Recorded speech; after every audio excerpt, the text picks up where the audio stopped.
Hoy traemos para ustedes un tema increíble, interesantísimo y de gran aplicación en la ciencia moderna, y se trata del tratamiento metabólico con campos magnéticos. Los campos magnéticos a ustedes les sonará como algo de magnetismo, como algo de magia, y no tiene nada que ver con eso. No es nada mágico, es algo que tiene una fuerte evidencia clínica y que además tiene una fortaleza en las ciencias básicas y una explicación científica muy importante y muy interesante, y que es aplicable sobre todo en las enfermedades articulares crónicas, porque la célula más lábil a la acción del campo magnético es precisamente la del hueso. Antes de empezar a hablarles un poco de las enfermedades articulares y su aplicación con los campos magnéticos, quiero que sepan qué es eso de campos magnéticos, de qué están constituidos. Realmente los campos magnéticos son unas bobinas, o sea, una especie de alambre de cobre entorchado sobre sí mismo, hace bastantes curvas, a la cual se le pasa una corriente eléctrica, con la salvedad que esta corriente eléctrica es intermitente, o sea, tiene una frecuencia que se da en Hertz y tiene una intensidad que se da en Gauss. A lo largo de muchos años, ya más de un siglo, se ha estudiado cuáles son los efectos terapéuticos de estos campos magnéticos. El hecho de que tenga determinada intensidad, determinada frecuencia, nos es útil para tratar determinadas enfermedades también. Ahora bien, ¿qué efectos producen la salud? Generalmente benéficos. Estos impulsos eléctricos son distintos a los que nos genera un computador, una toma corriente, un televisor, el celular, porque normalmente este tipo de energía que eyectan estos equipos, estos dispositivos eléctricos, no son sanos ni saludables para la salud, mientras que los campos magnéticos sí lo son. Ahora bien, es importante que tengamos en cuenta que todo el mundo puede exponerse a la acción de un campo magnético. Solamente las personas que sufren o que tienen un marcapaso, porque hay incompatibilidades eléctricas con la intensidad de impulsos eléctricos que mandan al marcapaso, no lo deben usar. O sea que precaución, contraindicación, las personas que tengan marcapaso. Entonces vamos ya a entrar un poco en el mundo de las enfermedades articulares para ver por qué se producen y cómo podemos tratarlas con los campos magnéticos. Entonces, primero les voy a pedir un poco de disculpas con mi voz, estaba un poco disfónica, entonces voy a hacer un esfuerzo para que me entiendan claro y fuerte. Bueno, entre las enfermedades articulares tenemos la artritis reumatoide, que es una enfermedad autoinmune, ¿cierto? De prevalencia mundial muy alta, el 1% es bastante grande, que se da más que todo en las mujeres que en los hombres, y su aparición puede ser de los 40 a 60 años. En Colombia, por ejemplo, ocupa el 60% de las enfermedades del tejido conjuntivo, es una prevalencia bastante alta. Sigamos. El origen de una artritis reumatoidea es multifactorial. ¿Esto qué quiere decir? Que tiene una etiopatogenia desconocida, que no sabemos por qué se produce, que puede ser por varios factores. La causa iniciadora a veces puede ser infecciosa, activación de la respuesta inmune, o sea, algo que está en nosotros, en nuestro organismo, y un huésped, o sea, un paciente que sea genéticamente susceptible o predispuesto. Sigamos. ¿Qué pasa allí? Que hay una serie de pelea entre los antígenos propios no los antígenos, sino los antígenos de nosotros, del ser humano, responden a la llegada de cualquier antígeno como si fuera extraño. Entonces lo empiezan a batallar allí diciendo, no, este es un enemigo que llegó, y empiezan a destruirlo, empiezan los receptores a tratarlo como un enemigo, cuando es del mismo grupo. Es como si nosotros tenemos un batallón colombiano y llega otro colombiano y empiezan a atacarlo como si fuera ecuatoriano. Ahí es un chiste flojo. Entonces, o si fuera extranjero o lo que fuera. Y resulta que es de nosotros mismos. Entonces, por eso, es básicamente para que me entiendan todos cuál es la respuesta autoinmune a la llegada de un antígeno cualquiera en la enfermedad, en la artritis reumatoidea. Sigamos. Bueno, sigamos, porque esto ya es más bueno. Hay factores que facilitan pues la activación de estas células T, que son las que empiezan a avisar que llegó un extraño, digámoslo así, que llegó un antígeno. Y hay factores que mantienen esta actividad del fibroblasto continua y entonces ayudan a fagocitar al cuerpo extraño. Sigamos.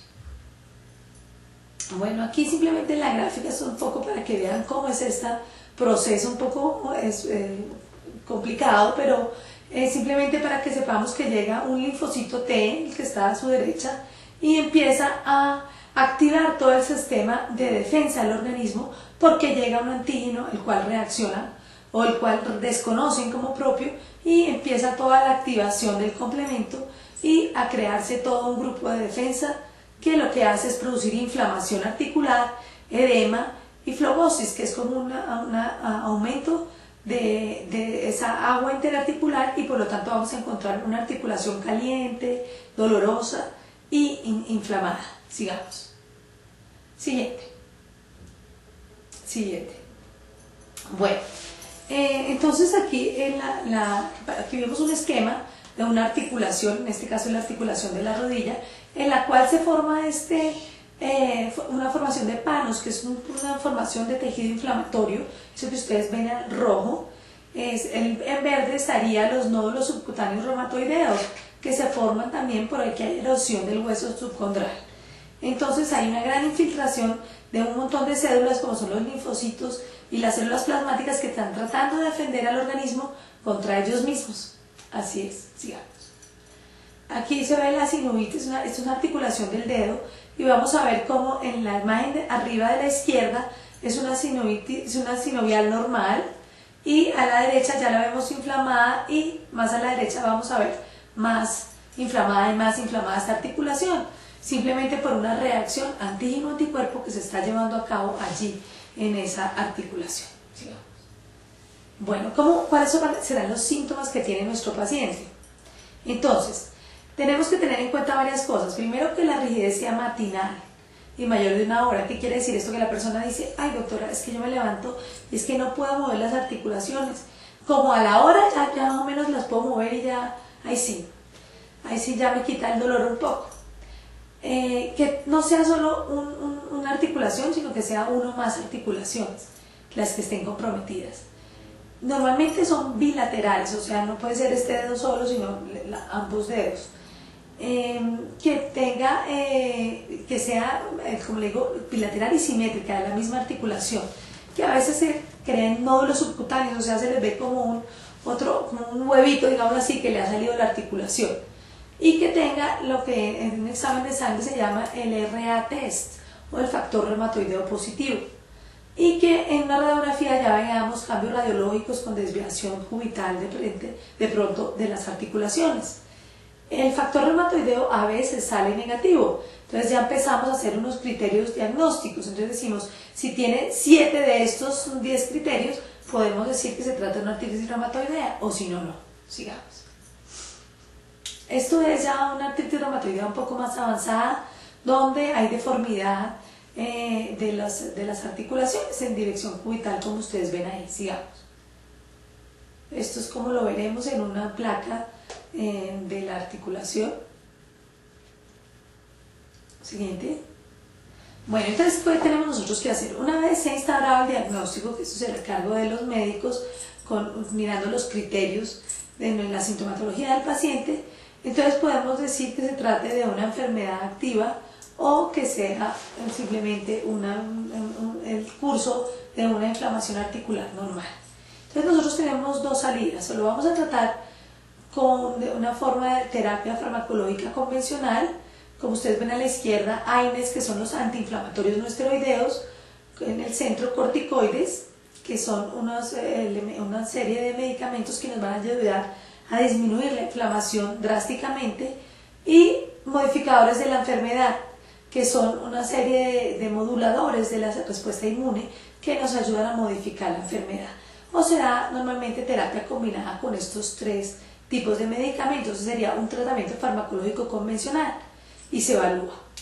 Pero también tienen ustedes grandes contratiempos con esto, que el tratamiento farmacológico con AINES, como son todos esos que ustedes ven ahí, importantísimo, y lo más conocido, el ibuprofeno, pues van creando una serie de elementos nocivos en la salud, gastritis, adicciones, y muchas veces tenemos que duplicar la dosis porque nos vamos creando algo de adicción a a los AINES, entonces no es tampoco la mejor salida para un dolor articular. Sigamos. Los corticoides, como ustedes los habrán oído nombrar, como son la prednisona, la prednisolona, la metilprednisolona, la hidrocortisona, son todos corticoides que van encaminados a disminuir agresivamente la inflamación, pero también pueden producir alteraciones renales, enfermedad de Cushing, o sea, muchos efectos secundarios si estos se toman a permanencia. Y tienen que ser con estricto control médico. Siguiente.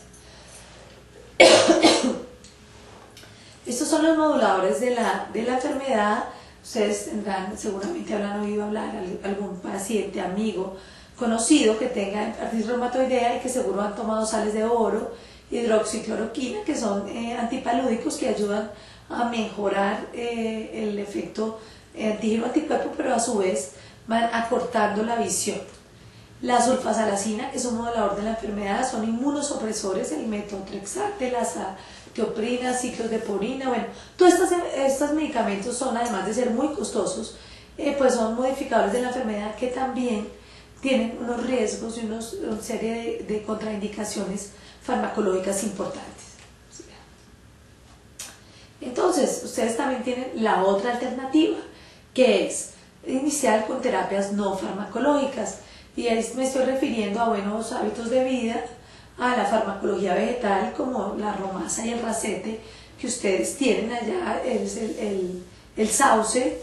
Este también les va a ayudar muchísimo para tratar de compensar el dolor articular, y aparte una buena dieta muy rica en frutas, en verduras, pobre en ácidos grasos saturados, pobre en ácidos grasos de origen animal y muy rica en proteína.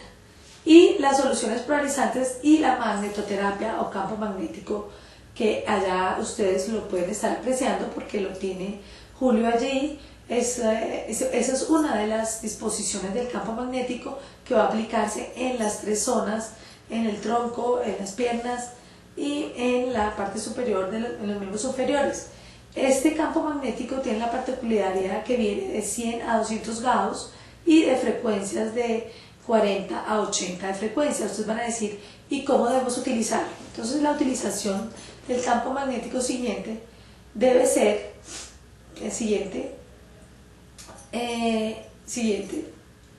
Este es un campo magnético, y ¿cómo se debe utilizar? Se debe utilizar por lo menos 2 horas diarias o 4 horas a la semana. Se debe utilizar más o menos en una etapa avanzada de la enfermedad, ojalá por 6 meses consecutivos, sino por lo menos por unas 180 horas para ver cambios significativos. Ustedes ven, la paciente simplemente se acuesta encima del campo, no se siente nada especial, pero si acercamos un imán, y si ahora después ustedes lo pueden corroborar con Julio, si ustedes acercan un imán, van a sentir que el imán empieza a vibrar.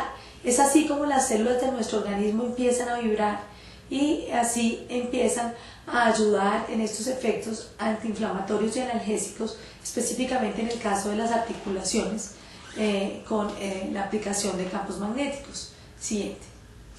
Bueno, entonces, ¿cuáles serían las acciones sobre la inmunidad que tienen los campos magnéticos? Ellos van a regular la formación de clonas linfocíticas. ¿Esto qué quiere decir? Que van a ayudar a que se deje de formar los linfocitos T que destruyen a las mismas células sanas y buenas de nuestro organismo.